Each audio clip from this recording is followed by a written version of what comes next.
ሰላም፣ እንኳን በደህና መጣችሁ። ዛሬ የምንመረምረው አንድ በጣም ትልቅና ለዘመናት ሲያከራክር የኖረ ጥያቄ ነው። ይሄውም በዮሐንስ ራእይ መጽሐፍ መሠረት ሰይጣን ከሰማይ ወደ ምድር የሚጣለው መቼ ነው? ያው ብዙዎቻችን ይህ ክስተት ከሰው ልጅ መፈጠር በፊት የተፈጸመ ጥንታዊ ጦርነት እንደሆነ አድርገን ነው የምናስበው። ነገር ግን ዛሬ የምንመለከተው ሰነድ ፍጹም የተለየና አስገራሚ መላምት ነው የሚያቀርበው። ሰይጣን ከሰማይ መባረሩ በሰው ልጆች ድርጊት በተለይም በሰማዕት ምስክርነት የሚቀስቅ ክስተት ነው ይላል። እስኪ ይህንን አዲስ ሐሳብ በጥልቀት መርምረው። በጣም አስገራሚ መነሻ ነው እና ይህንን ሐሳብ ለመረዳት ሰነዱ በቀጥታ ወደ ራእይ ምዕራፍ 12 ነው የሚወስደን። እዚያ ላይ አንድ ትልቅ ምሳሌ እናገኛለን። አንዲት ፀሐይን የተጎናጸፈች ሴት አለች፣ ወንድ ልጅ ትወልዳለች። ይህ ልጅ ደግሞ አሕዛብን ሁሉ በብረት በትር ሊገዛ ያለው ነው። ከበስተጀርባ ደግሞ አንድ ቀይ ዘንዶ፣ ያው ሰይጣን ልጁን እንደተወለደ ሊውጠው ይጠባበቃል። ይህ ምስል ለትንታኔው ሁሉ መሰረት ነው። እሺ፣ ስለዚህ እነዚህ ምሳሌያዊ ገጸ ባህሪያት እነማንን ነው የሚወክሉት? ሰነዱ እንዴት ነው የሚተረጉማቸው? ሰነዱ እንደሚያስረዳው ወንድ ልጁ ኢየሱስ ክርስቶስን ይወክላል። ወደ እግዚአብሔርና ወደ ዙፋኑ ተነጠቀ የሚለው ሐረግም የክርስቶስን ዕርገት ያመለክታል ማለት ነው። የወለደችውን ቤተ ክርስቲያንን እና ልጁ ካረገ በኋላ ሴቲቱ ዘንዶን ሽሽታ ለ1260 ቀናት ወደምትጠበቅበት ምድረ በዳ ትሰደዳለች። እዚህ ላይ ነው ዋናው ጥያቄ የሚነሳው። አዎ፣ የ1260 ቀናት ጉዳይ። ይህ በራእይ መጽሐፍ ውስጥ በተደጋጋሚ የሚጠቀስ ቁጥር ነው። ታዲያ ይህ ቃል በቃል 3 ዓመት ተኩል ነው ወይስ ሌላ ትንቢታዊ ትርጉም አለው? ልክ እንደናን እዚህ ላይ ነው ትርጓሜዎች የሚለያዩት።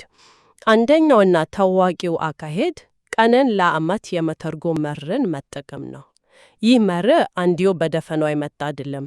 ምንጩ እንደሚጠቅሰው በዘኍልቍና በሕዝቅኤል መጻሕፍት ውስጥ እግዚአብሔር ራሱ ይህንን መለኪያ ሲጠቀም ይታያል። ይህም የትንቢት ተንታኞች ይህንን መርህ በዳንኤል እና በራእይ መጻሕፍት ላይ እንዲጠቀሙበት መሰረት ሆነዋል። እሺ፣ ስለዚህ ይህንን ቀንን ለዓመት መርህ ከተጠቀምን 1260 ቀናት ማለት 1260 ዓመታት ይሆናል ማለት ነው። ይህ ትርጓሜ የጊዜ ሰሌዳውን እንዴት ይለውጣል? በጣም ይለውጠዋል። በዚህ አተረጋጎም መሰረት አንዳንዶች ይህ የ1260 ዓመታት የቤተ ክርስቲያን ስደት ጊዜ በ538 ዓመተ ምህረት ተጀምሮ በ1798 ዓመተ ምህረት በናፖሊዮን ዘመን እንዳበቃ። አዎ፣ ልክ ብለሃል። በታሪክም ይህ ወቅት የጵስናው ሥርዓት ከፍተኛ ኃይል የነበረበት ጊዜ ተደርጎ ይወሰዳል። ይህ በታሪክ ላይ የተመሰረተ ትንታኔ አሳማኝ ይመስላል። ነገር ግን ሰነዱ በዚህ ትርጓሜ ላይ ችግር እንዳለበት ይጠቁማል አይደል? አዎ፣ ትልቅ ችግር እንዳለበት ነው የሚገልጸው። ምክንያቱም የትርጓሜ ትክክል ከሆነ በራእይ ምዕራፍ 13 ላይ በዝርዝር የተገለጸው የአውሬው አገዛዝ ስልጣኑ እንዲሁም የ666 ምልክቱ በ1588 ዓመት አብቅቷል ማለት ነው። ገባኝ። ያ ደግሞ ከራእይ መጽሐፍ አጠቃላይ መልእክት ጋር ይጋጫል። በትክክል የአውሬው ምልክት ገና ወደፊት የሚመታ የመጨረሻው ዘመን ክስተት እንደሆነ በስፋት ይታመናል። ስለዚህ የ1260 ዓመታት ትርጓሜ የጊዜ ቅደም ተከተሉን ያዛባዋል ባይ ነው። ገባኝ። ያንን የ1260 ዓመታት ትርጓሜ ከተወን ነው የአውሬው ምልክት ወደፊት የሚመጣ ክስተት ይሆናል ማለት ነው። ይህ ደግሞ የ1260 ቀናት ትርጓሜ ወደ ቃል በቃል 3 ዓመት ተኩል ይመልሰዋል። ታዲያ ይህ ማለት ሰይጣን የሚጣላውም ወደፊት ነው ማለት ነው። በትክክል ሰነዱ የሚያመላክተው ወደዚያ ነው። የ1260 ቀናት ጊዜ የመጨረሻው ሳምንት ተብሎ ከሚታወቀው የ7 ዓመት የመከራ ጊዜ ሁለተኛ አጋማሽ ጋር በቀጥታ የተያያዘ ነው እና ይህንን እንደ መነሻ ከያዝን ሰነዱ ሰይጣን የሚባረርበትን ትክክለኛ ጊዜ ለማወቅ 6 የተለያዩ አመለካከቶችን አንድ በአንድ እየመረመረ ያፈርሳቸዋል። እሺ፣ እስኪ እነዚህን አመለካከቶችን ያቸው። የመጀመሪያው ምንድን ነው? ብዙ ሰው የሚያስበው ይመስለኛል። የመጀመሪያው አመለካከት ሰይጣን የተባረረው የሰው ልጅ ከመፈጠሩ በፊት በጥንት ዘመን ነው የሚለው። ሁለተኛው ደግሞ በክርስቶስ ስቅለት ጊዜ ነው ይላል። ሁለቱም በሰፊው የሚታመኑ ሐሳቦች ናቸው። ነገር ግን ሰነዱ ሁለቱንም አይቀበላቸውም። ዋናው መከራከሪያው ራእይ 12:3 ላይ ይገኛል። ጥቅሱ እነርሱም ከበጉ ደም የተነሳ ከምስክርነታቸውም ቃል የተነሳ ድል ነሱት ይላል። ቆይ፣ ይህ በጣም ወሳኝ ነጥብ ነው። እነርሱም የሚለው ቃል ሰዎችን ነው የሚያመለክተው። በምስክርነታቸው ቃል ድል እንዳደረጉት ከተገለጸ ይህ ማለት ሰይጣንን በሰማይ ያሸነፈው ሚካኤል ጦር ብቻ ሳይሆን በምድር ያሉ የሰማዕታት ምስክርነትም ጭምር ነው ማለት ነው። ልክ እንደዚያ። የሰነዱ ዋና ጭብጥ ይሄ ነው። የሰማዕታት ሚናው ወሳኝ ነው። የሰው ልጅ ከመፈጠሩ በፊት ሰማዕታት አልነበሩም። በስቅለት ጊዜም ቢሆን ለ2000 ዓመታት የቀጠለው የሰማዕታት ምስክርነት ገና አልተጀመረም ነበር። ሦስተኛው አመለካከት ደግሞ በበዓለ ሃምሳ መንፈስ ቅዱስ በወረደበት ጊዜ ነው ይላል። ይህም በተመሳሳይ ምክንያት ውድቅ ይደረጋል። ምክንያቱም የሰማዕታት ቁጥር መሞላት የጀመረው ከዚያ በኋላ ነው። ዋው! ይህ ሐሳብ ነገሮችን በሙሉ ይለውጣል። ስለዚህ ሰማይ ላይ የሚካሄደው ጦርነት ውጤት በምድር ላይ ባሉ አማኞች ጽናት ላይ የተመሰረተ ነው እያልን ነው። እሺ፣ ይህንን ከያዝን ወደ ቀጣዩ ይበልጥ ውስብስ ወደ ሆኑት አመለካከቶችን ሂድ። አራተኛው አመለካከት ምንድን ነው? አራተኛው አመለካከት ሰይጣን የሚባረረው በመጨረሻው ሳምንት መካከለኛ ክፍል ላይ ነው ይላል። ይህም ከመጀመሪያው ትንሣኤ ወይም ከቤተ ክርስቲያን መነጠቅ በኋላ። እሺ ቆይ፣ እዚህ ላይ ትንሽ ግራም ያጋባ ነገር አለ። ሰነዱ ስለ ማህተሞች፣ መለከቶች እና የመከራ ጊዜ ይናገራል። እነዚህን ክስተቶች በአእምሯችን መሳል እንድንችል የጊዜ ቅደም ተከተላቸውን በአጭሩ ልታስረጅኝ ትችያለሽ? በጣም ጥሩ ጥያቄ ነው። በራእይ መጽሐፍ የመጨረሻው ዘመን ክስተቶች በቅደም ተከተል ይገለጻሉ።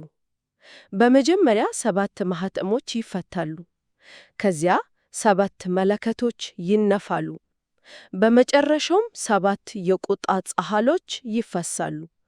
እያንዳንዱ ተከታታይ ክስተት ከቀዳሚው የበለጠ አስከፊ ነው።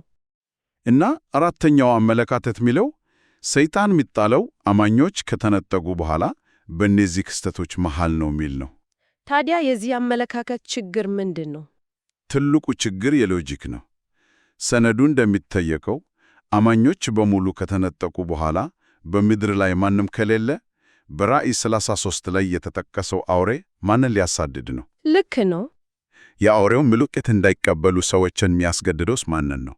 የአውሬውን አምልኮ የሚቃወሙት እነማን ናቸው? ይህ አመለካከት ትንቢቱን ከውስጥ የሚቃረን ባዶ ስፍራ ይፈጥራል። ስለዚህ የጊዜ ቅደም ተከተሉ አይሰራም። በጣም ግልጽ ነው። ስለዚህ ይሄንን አመለካከት ምን ተወው? አምስተኛው አመለካከት በስድስተኛው መለከት ጊዜ ነው ይላል። ሰነዱ ይህ ሊሆን እንደሚችል ይጠቁማል። ምክንያቱም በዚያን ጊዜ ትልቅ ጦርነት ይነሳል። ነገር ግን አንድ ወሳኝ ፍንጭ በአምስተኛው መለከት ላይ እናገኛለን። በአምስተኛው መለከት ጊዜ ከሰማይ ወደ ምድር የወደቀ ኮከብ ይታያል። ይህ ኮከብ የትልቁን መክፈቻ ቁልፍ ይቀበላል። የወደቀ ኮከብ? ይሄ ሰይጣንን የሚያመለክት ይመስላል። ይህ ማለት በአምስተኛው መለከት ጊዜ ሰይጣን አስቀድሞ ከሰማይ ተጥሏል ማለት ነው። ልክ እንደ ወንጀል ቦታ የተገኘ ማስረጃ ማለት ነው። በትክክል ሰነዱ ያመለከተው ይህንን ነው። በአምስተኛው መለከት ጊዜ የወደቀ ተብሎ ከተገለጸ የመውደቁ ድርጊት የተፈጸመው ከዛ በፊት መሆን አለበት። ይህ ትንታኔ በቀጥታ ወደ መጨረሻው እና በሰነዱ አቅራቢ ዘንድ በጣም አሳማኝ ወደ ሆነው ስድስተኛው አመለካከት ይመራናል። እሺ፣ እንግዲህ ሌሎቹን ሁሉ ከመረመርን በኋላ ወደ ዋናው መላምት ደርሰናል። ስድስተኛው አመለካከት ምን ይላል? ስድስተኛው አመለካከት ሰይጣን የሚባረረው የመጨረሻው ሳምንት ወይም የ7 ዓመት የመከራ ጊዜ ከመጀመሩ ጥቂት ቀደም ብሎ ነው ይላል። ይሄ ሁሉንም ነገር አንድ ላይ የሚያጣምር ይመስላል። እንዴት ነው ሁሉንም የሚያጣምረው? እስኪ ሂደቱን በዝርዝር እንየው። ሂደቱ እንዲህ ነው። የሰማዕታት ቁጥር ሊሞላ ሲቃረብ በራእይ 12:11 እንደተገለጸው በምስክርነታቸው ቃል ሰይጣንን ድል ያደርጉታል። ይህ ድል በሰማይ ለሚካኤልና ለመላእክቱ ኃይል ይሰጣቸዋል። ከዚያም ሰይጣንን እና መላእክቱን በጦርነት አሸንፈው ወደ ምድር ይጥሏቸዋል። ይህ ሰይጣን ከሳሽ ነበረበትን የሰማይ ስፍራውን የሚያጣበት የመጨረሻው ሽንፈቱ ነው። ዋው! ስለዚህ ሰይጣን ወደ ምድር ሲወርድ ጊዜው እንዳጠረበት ያውቃል ማለት ነው። ይህ ቁጣው በምድር ላይ ምን ያስከትላል? ታላቅ ቁጣ። ወደ ምድር እንደተጣለ ጊዜው አጫር መሆኑን ስለሚያውቅ በታላቅ ቁጣ ይወርዳል። ከዚያም ወዲያውኑ በራእይ 13 ላይ የተጠቀሱትን 2 አውሬዎች ያስነሳል። አንዱ ከባህር፣ ሌላኛው ከምድር።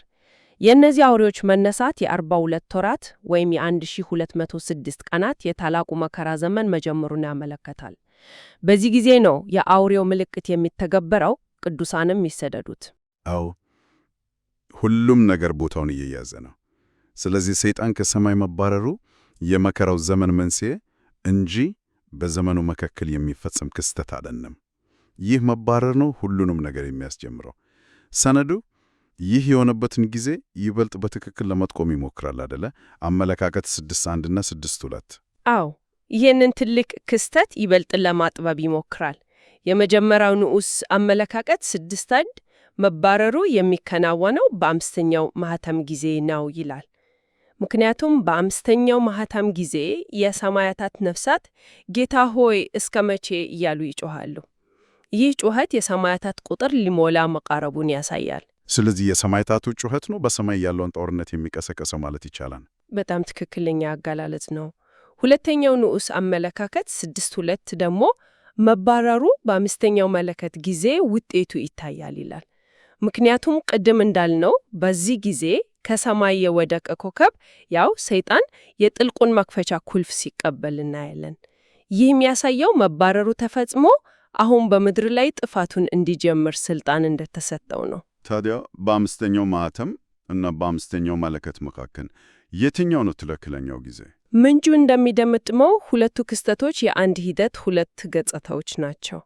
በአምስተኛው ማህተም የሰማያታት ጩኸት እርምጃ እንዲወሰድ ይጠይቃል።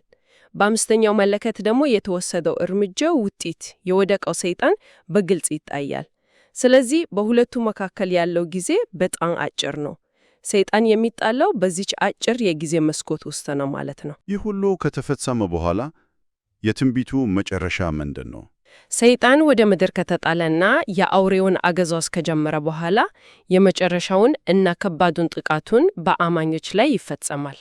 ይህ ጥቃት የቀሩትን የሰማያታት ቁጥር ይሞላል። ይህ ቁጥር ልክ ሲሞላ 7ኛው መለከት ይነፋል፣ የመጀመሪያው ትንሣኤ ይፈጸማል፣ የሙታን ፍርድ ይጀምራል፣ የክርስቶስም የ1000 ዓመት መንግሥት በምድር ላይ ይመሰረታል። እንግዲህ ይህንን ሁሉ ስናጠቃልለው በቀረበልን ሰነድ መሠረት ሰይጣን ከሰማይ መባረሩ የዘፈቀደ ክስተት አይደለም። ከሰው ልጅ ታሪክ ጋር በተለይም ከመጀመሪያው 100 ክፍለ ዘመን ጀምሮ እስከ መጨረሻው ዘመን ድረስ ካለው የሰማያት ምስክርነት ጋር በቀጥታ የተቆራኘ ነው እና ይህ መባረር ነው በሰው ልጅ ታሪክ የመጨረሻውና እጅግ ከባዱ የመከራ ዘመን መጀመሪያን የሚያበስረው። በትክክል የትንታኔው ድምዳሜ ይህ ክስተት በአምስተኛው መለከት አካባቢ የሚፈጸም ሲሆን ይህም የአውሬውን አገዛዝ፣ የ144,000 ምስክሮችን መነሳት እና የቤተ ክርስቲያንን ለአልፈታት 60 ቀናት ጥበቃ መቀበልን በአንድ ጊዜ የሚያስከትል ነው። ሁሉም ክስተቶች እንደ ሰንሰለት የተያያዙ ናቸው። በጣም አስገራሚ ትንታኔ ነው።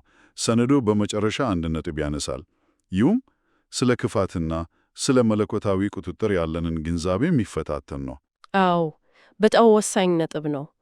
ምንም እንኳን ሰይጣን ይህን ሁሉ ጥፋትና ስደት ቢያመጣም ድርጊቱ ሁሉ የሚፈጸመው በተፈቀደለት ገደብ ውስጥ መሆኑን ሰነዱ ያጎላል። በአምስተኛው መለከት ጊዜ እንኳን የጥልቁን ቁልፍ የተቀበለው ከሌላ አካል ነው፣ በራሱ ኃይል አልወሰደውም። የራእይ መጽሐፍ ደራሲ ዮሐንስ ቀደም ብሎ በምዕራፍ 1 ላይ ቁልፎቹ በሙሉ በክርስቶስ እጅ እንደሆነ ገልጿል። ስለዚህ ሰይጣን የሚንቀሳቀሰው በተሰጠው ፍቃድ ልክ ብቻ ነው። ይህ ማለት ይህ ሁሉ የመከራ ጊዜ በእግዚአብሔር ቁጥጥር ስር ነው የሚፈጸመው ማለት ነው። ልክ እንደዚህ ነው። ይህንን ከግምት ውስጥ ስናስገባ አንድ ለአድማጭ የሚታው ጥያቄ ይነሳል። በቀረበው ሰነድ መሰረት ይህ ታላቅ የፍጻሜ ድራማ ክፋት በራሱ ኃይል የሚንቀሳቀስ ሳይሆን በመለኮታዊ ዕቅድ ውስጥ የተወሰነ ሚና እንዲጫወት የተፈቀደለት መሆኑን ከተረዳን ይህ ስለ ክፋት ምንነትና ስለ እግዚአብሔር ሉዓላዊነት ምን ያስተምረናል? በታሪክ ውስጥ የምናየው ይህ ታላቅ ትግል በመጨረሻው ድል ላይ ያለውን እምነት እንዴት ነው ሊያጸናው ወይም ሊፈታተነው የሚችለው?